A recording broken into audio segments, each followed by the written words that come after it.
Back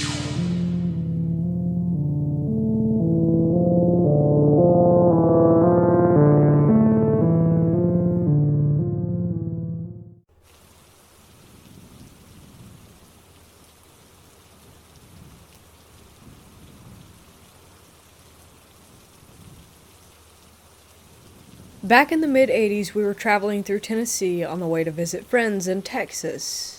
Mom was driving, and I, a teenager at the time, was navigating by using a paper map, as these were the days before cell phones and GPS. We made it past Nashville on I-40 pretty late at night. We were maybe an hour outside the city. I was charting our progress old school with pencil and paper. We pass an exit, I mark it. A minute later, a summer thunderstorm hit. Visibility dropped to nothing, all traffic slows to a crawl, and we decide to pull off at the next possible exit and find a motel to spend the night, because there's no way that we're making significant progress in this storm. Slow, white-knuckle driving ensues. An exit looms up on the right, no signage that we can see in the downpour, and we take it. At the top of the exit ramp, we turned right toward a brilliantly lit up gas station. It was a left turn onto an overpass crossing I-40 with no lights from that side of the interstate. We were on a dinky little road at that point. To our right, there was a gas station which we're rapidly passing. To our left and back behind some trees was what appeared to be a motel, but you couldn't make out the sign well in the rain. We drove past the gas station before we really realized that the road just ended ahead. The gas station was the only building on this side of the road. It went from a 1.5 lane that was paved to a 1-lane gravel road, we could see a short way ahead, to tire track dirt and grass, all over the space of maybe 20 yards. Now, we were past this gas station, and there was only one turnoff from this road. It was on our left. We took it and tried to back up and turn around to get back to the gas station. Unfortunately, the paved slope of that narrow, driveway-sized turnoff led steeply down into a huge mud pit. No backing up out of it. My mom put the car into low gear, turned hard, and headed back for the gravel road through the mud. We almost made it, but got mired out. The front passenger tire caught on the corner of an exposed concrete storm drain, maybe 3 feet from the road. Out of the car, into the rain and mud. We walked to the gas station. The place was spotless, super bright, and had 2 young men behind the counter. What sounded like one of Elvis's songs was playing on their radio inside. Attendants' first words on seeing us walk in were, "Did you get stuck in the mud?" They said it as a super enthusiastic, way too happy greeting. Like Disney staffer welcoming you as you walk into the park for the first time levels of happy. Also, these night shift clerks were dressed in suits that looked about 30 years out of date. The place was kinda creepy. We admitted that we had, indeed, gotten stuck. We asked if there was a towing company that we could call. They pulled out a phone book. Again, this was before cell phones or the internet, and started talking to each other. It was not a Nashville phone book, some little township. Population couldn't have been more than 100 from the handful of white pages, but the book had dozens of yellow pages of nothing but tow truck companies. Like literally hundreds of tow truck companies for this town too small to appear on the map. The attendants had a friendly debate about whose turn it was to get a car out of the mud. They decided to skip over the company who was theoretically next because there had been some sort of problem with them the last time that they were called out for a tow. They made a decision on who to call and let my mom use their phone. More weirdness, and the creepiness intensifies. It was still storming, though less at that point. The truck arrives maybe 5 minutes later, brilliant white, not a speck of dirt or a drop of mud on it. I've seen vehicles in a new car lot that were dirtier. The 2 young men in the truck are also dressed like they had just stepped out of the 1950s. They were wearing freshly polished patent leather shoes without a drop of mud on them, along with starched white shirts, paper hats, and bow ties. We hike across the street next door to the mud pit where our car is stuck. The tow truck guys are horrified. "They almost got out of the mud?" they say to each other repeatedly. The subtext from their shocked tone is clear. No one must ever, ever escape the mud pit on their own. These people will have to take some sort of action to make sure that no one else gets as close as we did to escaping. They tow the car out. Easy peasy. We all go back to the gas station. We pay the tow truck drivers for services. The drivers let the gas station attendants know that my mom and I almost made it out of the mud on our own. The attendants, again, are horrified and shocked by this. By now we're getting huge, uncanny valley vibes from all four of these men, and not just them, the whole place is too clean, too brightly lit, and too weirdly out of date. It was a surprisingly good facsimile of a small town rest stop populated by real humans. Almost perfect, in fact. We are definitely in Creepy Town. If these guys were humans, there was seriously something off about them. If they weren't, they almost had their ordinary human act down pat. The truck drivers leave. The attendants turn, all super friendly again, and ask Mom and me if we're going to stay the night in the hotel across the road. They're so excited that we might spend the night here. They talk about how great it is. Mom and I make non-committal noises and return to the car. I tell Mom, we're not staying here tonight. She agrees wholeheartedly. The rain is finally letting up. We drive down I-40 to the very next exit. It was maybe 5 miles. We pull off and spend the night in a kind of crappy but ordinary motel. At least it's not the Bates Motel, we joke. The rest of the trip goes well. Then, several days later on the way home, Mom and I decide that we would really like to see the creepy town in the light of day. It couldn't have been that weird, could it? Heading back up I-40, we pass the exit where we actually did spend the night on the way down. We can see the hotel, the exit number matches the notes that I had made on the map, everything. Then we start looking for the next exit. The exit to Creepy Town. Should be about 5 miles along with an overpass. 5 miles pass. No exit. No overpass. 5 more miles later before we find the next exit off of I-40. It's the one that I had marked as being right before the storm first hit. In short, Creepy Town does not exist. I have traveled I-40 many times since, often remarking that, hey, there's that exit where the weird storm hit and we went to Creepy Town, and there's the exit that we actually did spend the night at. We never found the Creepy Town exit between those 2 points, ever again.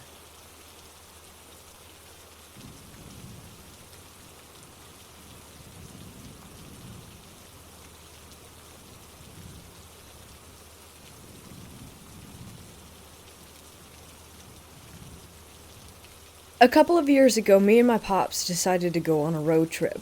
It was very out of the blue. I wasn't even expecting it, but I decided to go anyways. It would be some solid father-son bonding time. After driving for what seemed like a couple of hours, was around maybe 8 to 9 p.m., we pulled into this gas station for snacks, water, and to use the bathroom, and we went back inside of our car. Keep in mind, this gas station was basically in the middle of nowhere.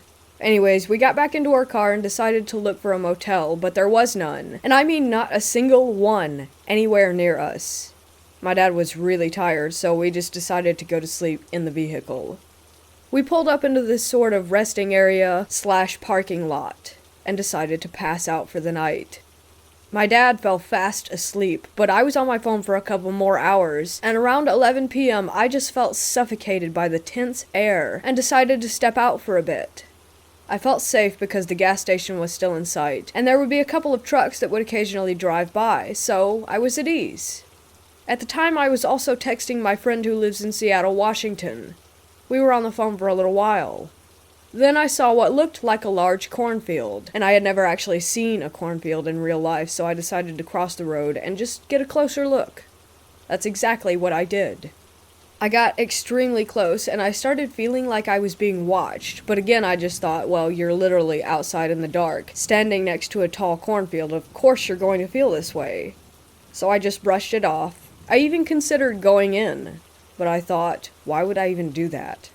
So anyways, I just decided to take a step back when I noticed a barn. It was a large, white barn with red, maybe black stripes. It was hard to tell in the dark. But it was definitely a barn. I was stupid and young when this happened, maybe 14 or 15. Out of curiosity, I decided to go check it out, and the barn was next to the cornfield, sort of tucked in a little. I literally thought, haha, I wish I could see something that would freak me out, as a joke, because I never really thought that anything would happen, and I love being scared. Anyways, I started making my way toward the barn. As I was getting closer and closer, I remembered very vividly that I was wearing no socks, just slip-on slides. I remember the dirt rubbing against my toes as I stepped. I remember sending pictures to my friend in Washington. I jokingly was saying that I saw something and that I was going to check it out. As I got closer, I saw something. It was behind the barn, but sort of off to the side, like how when someone peers around a corner. I thought it was a bell. Literally, I assumed that it was a bell attached to the corner of the barn, so I just walked a little closer. Even as I'm writing this, I am getting goosebumps. I walked closer and saw the head of someone or something just peering around the corner at me. At that moment, I just straight up froze. My fight or flight was out of function, because there I was literally seeing someone or something peering at me. After about 5 to 10 seconds, the noise that Snapchat makes when you get a notification snapped me out of it, and I just ran as fast as I could across the road to my dad's car and got in. I felt a sense of relief wash over my body. Somehow my dad was not awake. Me gasping for air wasn't enough to wake him from his deep sleep. I really considered waking him up and telling him what I saw and that we had to leave, but he would just assume that I was joking or having an episode. Which sounds dumb, but he's assumed that before, since he never has believed in anything paranormal or anything out of the ordinary related. I took deep breaths and just texted my friend telling her what I saw, and even she didn't believe me. I don't blame her. And I wouldn't blame any of you either. Sometimes I have a hard time actually believing what I saw. But I know that it was real. I was sober and fully aware. But from the bottom of my heart, the part that disturbs me the most is that whatever was peering at me from around that corner was very tall. At least 7, maybe 8 feet tall, and every time I think about this, I get a sense of dread and paranoia. I haven't told any of my family or my dad, but if any of you have a clue as to what I might have seen, please let me know. Again, I wasn't hallucinating. This was before I even figured out anything about psychedelics or drugs in general. Please let me know if you have any ideas or info. Also, it probably sounds fake because if someone came to me telling me what I'm saying, I would also just rule it out to be fake. But please, I've been trying to piece it together for the last couple of months. I was sort of 50-50 on paranormal encounters, but after that experience, I believe. I believe in walkers to wendigos. I believe in ghosts to La Llorona. It has changed me, knowing what's out there. And everyone wants to believe, oh yeah, ghosts aren't real. But I feel like they are, deep down. We know that there is some messed up stuff out there in this world. And I happened to encounter something.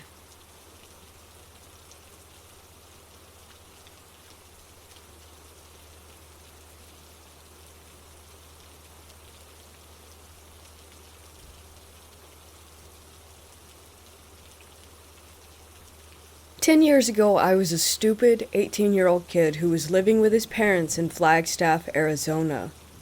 We moved almost every 3 years due to the nature of my dad's work, so I got to see most of the country. It was a Tuesday in November. My mom said that we were packing up the apartment and moving to Seattle for what was going to be another year and 2 months. I had a small 300cc motorcycle at the time. I think it was a V-Star, but I could be wrong. And decided to hook up a GPS and use the time to go on a ride across the West Coast. My mother didn't like the idea, but I knew that I would be safe due to personal experience and knowing when and when not to ride. Besides, it would be a 3-day trip and I would get to see all sorts of neat stuff along the way. I notified my job that I was going to transfer, threw on my saddlebags, and a day later was on the road. I made it all the way through western Nevada in order to avoid LA traffic, and stopped prior to taking the I-5 into California. That evening I stayed in a Days Inn hotel. After breakfast and a talk with the locals, I crossed through Reno into western Cali. From there, it was only 4 more hours until I reached Oregon. Luckily, I had time to spare, so I wanted to take some back roads and discover what this dank, damp state had to offer. It was fall, and there was a deep chill in the air. Riding through it sent shivers down my spine like nothing else. November's weather in Oregon is almost identical to that of Pittsburgh during that season. It makes you want to curl up into a ball and sleep for a decade, only to wake up and repeat the process all over again. Eventually, I got tired enough that I wanted to find somewhere to stay, and managed to see a sign advertising a Green Hills hunting lodge on the side of the road. It was accompanied by a long, steep hill that took me what felt like an hour to climb. Then, when I reached the top, I was greeted by a large and gorgeous cabin that looked like it was specifically made for weddings, like something ripped out of a fairy tale. Bewildered, I parked my bike, took off my bags, and threw a tarp over it, which was secured to bungee cords. I walked inside and met a Korean woman who was working the front desk. She spoke perfect English, but had a very distinct accent in which she explained to me that I could choose my room due to an abundance of vacancy. Cool, right? I chose room 31, as the entire building was all on one floor that evening. She handed me a key with the tag 31 attached via a keyring and tells me to have a good night. I throw all my stuff down and head to the bathroom to wash up after riding for an entire day. The room itself looks like a cabin and is absolutely gorgeous. The floorboards were all real wood, and even the shower had the same natural wood as the tub surrounding it. I take a shower and then head to bed, and realize that the mattress is incredibly comfortable and make myself cozy, only to realize that something is off. It's not something obvious, but I knew that there was some sort of oddity about this place. I push it to the back of my mind and fall asleep. The next morning, I wake up to find that the walls went from a natural brown to a deeper gray, as if they were stained overnight. This wasn't a result of natural lighting versus LED. The room was without a doubt a different color. I shrug it off and get all my stuff together, making sure that everything is still where I left it. I head out of the room to find that not only had the walls changed color, I was on a second floor that previously didn't exist. The light from the morning sun wasn't permeating the windows of the cabin, and there was no one in sight. I started to freak out, nearly having a panic attack because this wasn't right. Thankfully, there were stairs that I dashed down as fast as I could and made my way to the front desk and rang the bell once, twice, 3 times. I was breathing heavy and knew that I had to get out of there. No one was coming to check up on me after about 10 minutes of waiting, so I dashed out of the doors and into the lot. I ripped the tarp off of my bike and looked back at the lodge. It wasn't the same. This was a broken down, abandoned, dirty building that looked as though it was about to be condemned. I didn't want to ask any more questions, and rode off as fast as I could. That place still haunts me, even to this day.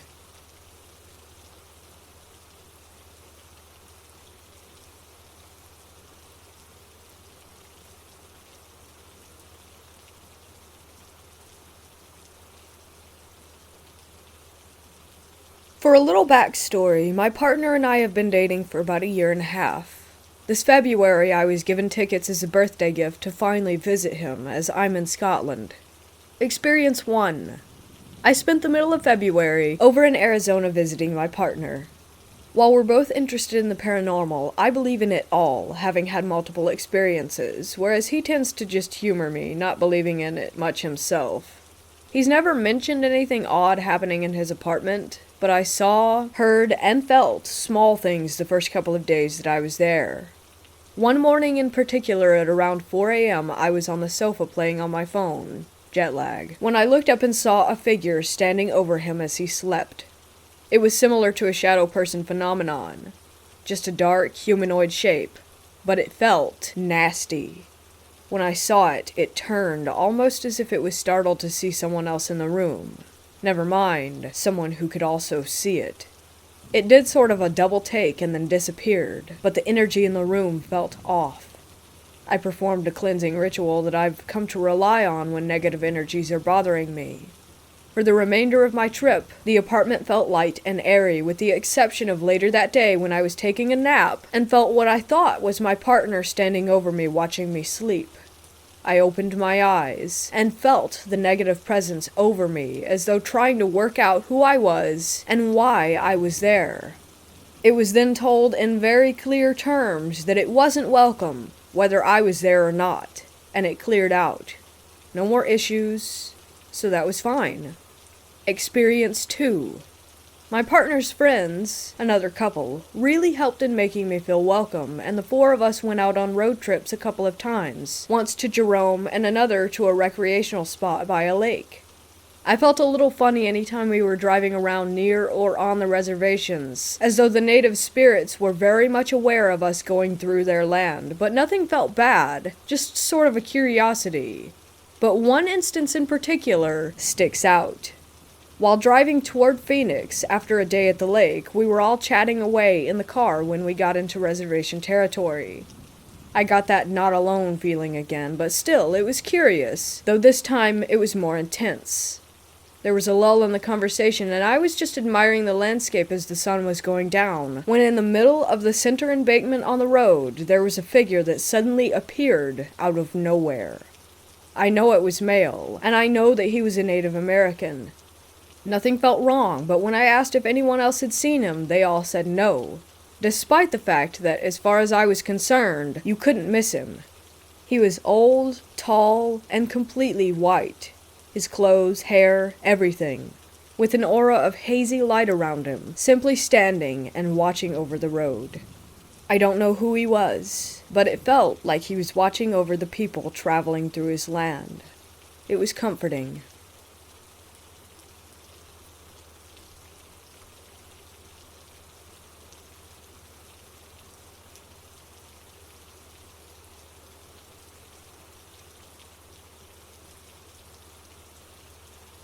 I'm an OTR truck driver, which means that I drive across the country multiple times in a month-long period.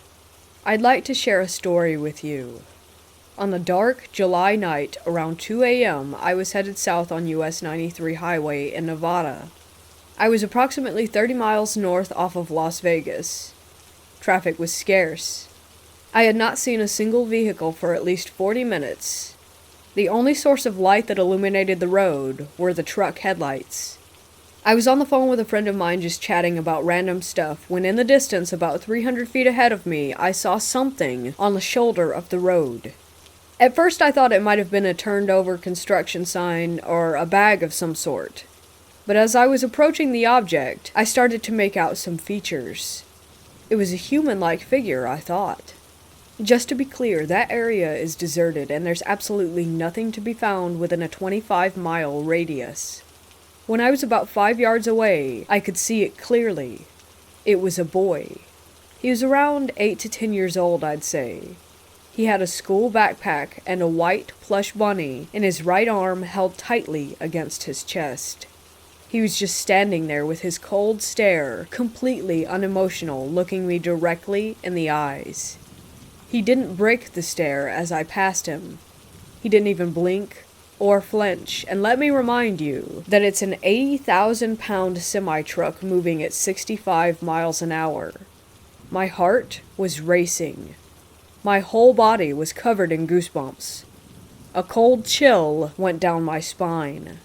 I don't think that I have ever been so disturbed in my life since I've never had any paranormal encounters. Once I passed him, the first thing that came to my mind was that if I see him appear again a couple of miles ahead, I'm gonna have a heart attack. But thankfully, it never happened. The rest of the trip was uneventful. I still don't know what it was. I'm not trying to claim that it was a ghost or the spirit of a deceased child. I just can't find any adequate explanation to it. It was definitely not a hallucination since I was wide awake and talking on the phone. It just seems weird to me. What in the world was a 10-year-old kid doing by himself in the middle of a desert?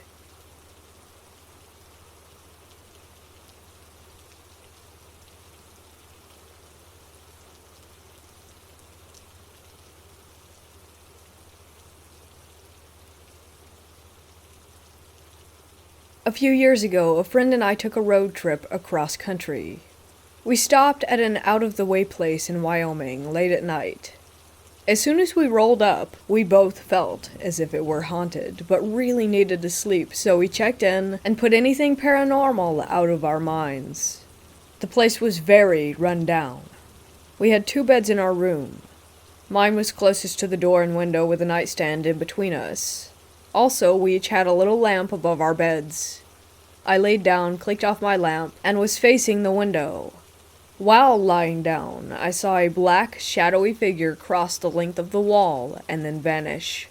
About 30 seconds later, after I had laid my head down, my friend began playing with my hair. I sat upright and said, "What the?" But she was in her bed, 5 feet away, reading her book. I didn't say anything because, as mentioned, we just wanted to sleep. Later that night, my friend woke me and asked if she could sleep in my bed with me. I said yes, but didn't ask why. That morning, we had confession time. I told her that I thought that she was playing with my hair, that's why I sat up in bed before falling asleep.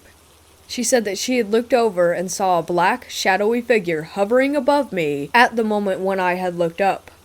During the night, after she had turned her light off, someone was playing with her feet, rubbing them, massaging them, etc. She couldn't get any sleep and was freaked out, which is why she cowered over to my bed. That morning, we asked the waitress in the very creepy stuffed animal heads on the wall, dark, musty coffee shop if the place was haunted. She said she wasn't allowed to comment on that. We pressured her to tell us the history of the place. She told us that the hotel used to be POW bunkers, where the Chinese had been held or something like that, around World War II. Anyway, I've wanted to go back for a while, and I'm wondering, have any of you had similar experiences? The hotel was in Wyoming, well off the beaten path.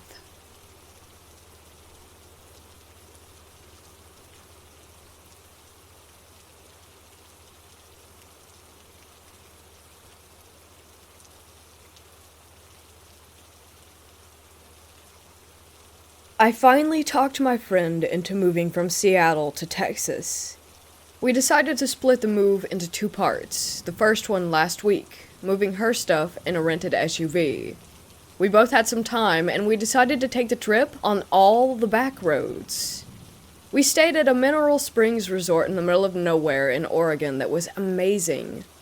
On the second day, we got up to drive to Vegas. We took US 50, which is known as the loneliest highway in America.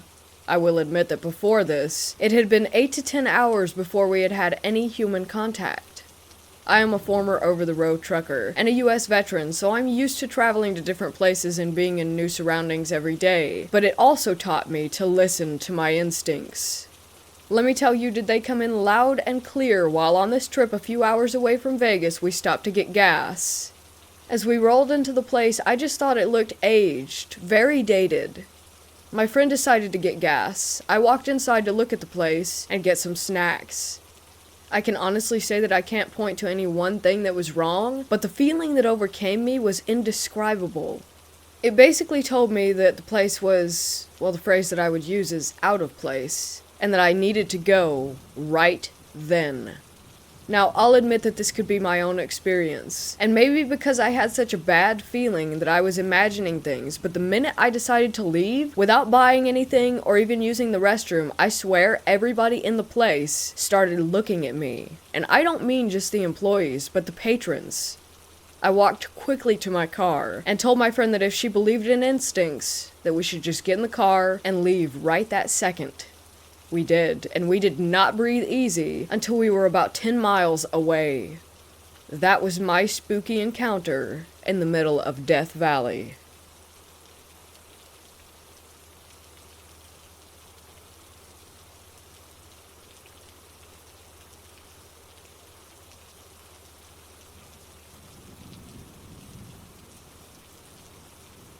I traveled quite a bit when I was younger, specifically in the Pacific Northwest of the US, as that's where I'm from.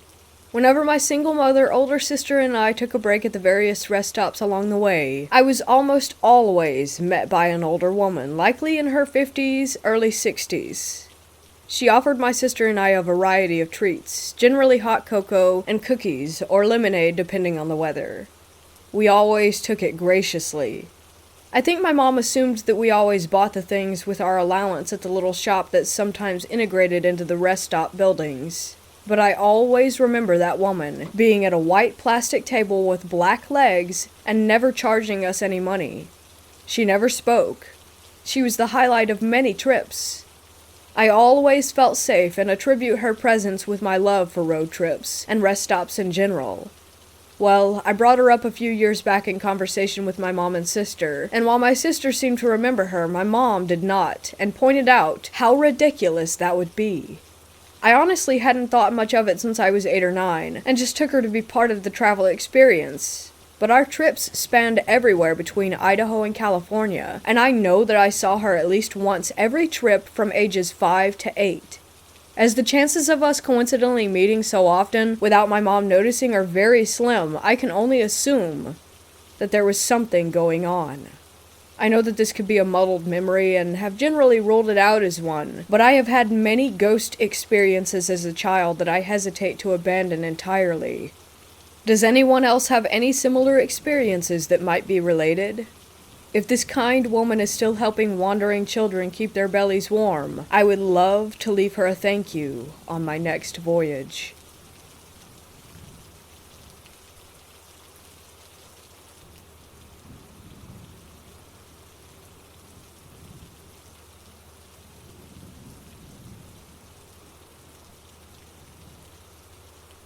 When I was a kid, I was with my family on a road trip a few hours away.